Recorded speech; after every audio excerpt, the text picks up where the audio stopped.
This is gonna blow your mind. एक ऐसी रात जब पूरा ब्रिटेन गहरी नींद में था और किसी को अंदाजा भी नहीं था कि इतिहास बनने जा रहा है। 8 अगस्त 1963 की वो रात जो हमेशा के लिए ब्रिटेन की यादों में दर्ज हो गई। क्या आप जानते हैं कि उस रात ब्रिटेन के इतिहास की सबसे बड़ी ट्रेन डकैती हुई थी? ये कोई आम चोरी नहीं थी, बल्कि एक ऐसी घटना थी जिसने पूरे देश को हिलाकर रख दिया। 8 अगस्त 1963 की वो रात जिसने सच में ब्रिटेन के इतिहास को झकझोर कर रख दिया। सुबह होते ही अखबारों की सुर्खियां चौंका देने वाली थीं। हर जगह सिर्फ इसी डकैती की चर्चा थी। लोग हैरान थे, डरे हुए थे और हर कोई जानना चाहता था कि आखिर ये सब कैसे हुआ। उस रात एक पुरानी स्टीम ट्रेन अंधेरे में दौड़ रही थी। उसके डिब्बों में भारी रकम थी और किसी को अंदाजा नहीं था कि कुछ ही पलों में सब बदलने वाला है।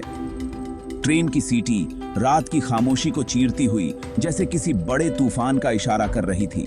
और तभी दिखाया काले दस्तानों वाला हाथ रेलवे सिग्नल के तारों से छेड़छाड़ करने लगा। ये कोई आम आदमी नहीं था, बल्कि एक पूरी गैंग थी जो महीनों से इस डकैती की प्लानिंग कर रही थी। उन्होंने सिग्नल को इस तरह से सेट किया कि ट्रेन रुक जाए और फिर उनका असली खेल शुरू हो सके। सोचिए, उस वक्त की कीमत करीब 2.6 मिलियन पाउंड, जो आज के हिसाब से लगभग 50 करोड़ रुपए से भी ज्यादा होती। इतनी बड़ी रकम जिसे देखकर किसी के भी होश उड़ जाएं। ये पैसे बैंक से लंदन ले जाए जा रहे थे और डकैतों की नजरें सिर्फ इसी खजाने पर थीं, यानी आज के हिसाब से करोड़ों की रकम। उस रात डकैतों ने न सिर्फ पैसे चुराए, बल्कि ब्रिटेन की सुरक्षा व्यवस्था पर भी सवाल खड़े कर दिए। पुलिस और रेलवे अधिकारी हैरान थे कि इतनी बड़ी चोरी इतनी आसानी से कैसे हो गई। ये रकम किसी के लिए भी ख्वाब जैसी थी। डकैतों के लिए ये सिर्फ पैसे नहीं थे, बल्कि उनकी जिंदगी बदलने का मौका था। लेकिन इस डकैती ने सिर्फ उन्हें ही नहीं, बल्कि पूरे ब्रिटेन को हमेशा के लिए बदल दिया। आज भी जब लोग उस रात को याद करते हैं तो रोंगटे खड़े हो जाते हैं, क्योंकि 8 अगस्त 1963 की वो रात सिर्फ एक डकैती नहीं, बल्कि एक लीजेंड बन गई।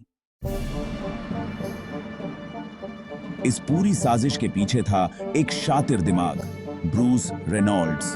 ब्रूस रेनॉल्ड्स, एक ऐसा नाम जो ब्रिटिश अपराध जगत में हमेशा के लिए दर्ज हो गया। उसकी चालाकी, उसकी दूरदर्शिता और उसकी योजनाबद्ध सोच ने उसे अपने समय के सबसे कुख्यात अपराधियों में से एक बना दिया। ये आदमी, जिसकी पुरानी तस्वीरें आज भी लोगों को हैरान कर देती हैं, अपने शांत और गंभीर चेहरे के पीछे एक बेहद तेज दिमाग छुपाए बैठा था। ब्रूस को अपराध की दुनिया में द ब्रेन कहा जाता था, क्योंकि वह हर कदम सोच समझकर और पूरी तैयारी के साथ उठाता था। उसकी नजरें हमेशा अगले बड़े मौके पर टिकी रहती थीं और वह अपने गैंग के हर सदस्य की काबिलियत को बखूबी पहचानता था। उसने अपने गैंग के साथ मिलकर पूरी प्लानिंग की। ये कोई आम चोरी नहीं थी, ये एक ऐसा ऑपरेशन था जिसमें महीनों की मेहनत, रिसर्च और प्रैक्टिस लगी थी। ब्रूस ने अपने साथियों को अलग अलग जिम्मेदारियां दी, हर किसी को उसकी ताकत के हिसाब से काम सौंपा। गैंग के सदस्य रात दिन बैठकर हर छोटी बड़ी बात पर चर्चा करते, हर संभावित खतरे का हल निकालते। नक्शे पर अगर देखें तो ग्लासगो से लंदन का रूट और ब्रिडेगो ब्रिज खास तौर पर चुना गया था। ब्रूस ने महीनों तक ट्रेनों की टाइमिंग, गार्ड्स की ड्यूटी और पुलिस की पेट्रोलिंग का बारीकी से अध्ययन किया। ब्रिडेगो ब्रिज इसलिए चुना गया क्योंकि वहां सुरक्षा सबसे कम थी और वहां से भागना भी आसान था। इस जगह की लोकेशन और आसपास का माहौल दोनों ही गैंग के लिए फायदेमंद थे।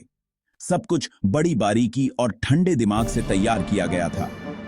हर दस्तावेज, हर नक्शा, हर नोट, सब कुछ बार बार चेक किया गया। ब्रूस और उसकी टीम ने हर पहलू पर ध्यान दिया ताकि कोई भी गलती न हो।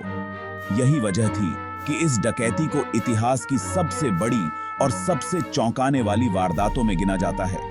ब्रूस रेनॉल्ड्स की मास्टरमाइंडिंग और उसकी टीम की एकजुटता ने इस योजना को अंजाम तक पहुंचाया।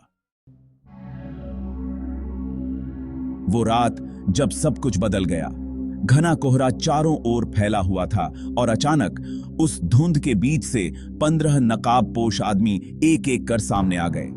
उनकी चाल में एक अजीब सा आत्मविश्वास था, मानो वो जानते हो कि आज की रात उनकी है। हर कदम के साथ डर और सन्नाटा और गहरा होता जा रहा था। स्टेशन पर मौजूद हर शख्स की धड़कनें तेज हो गईं। किसी को समझ नहीं आ रहा था कि ये सब अचानक कैसे हो गया। सब कुछ ही सेकंड्स में बदल गया।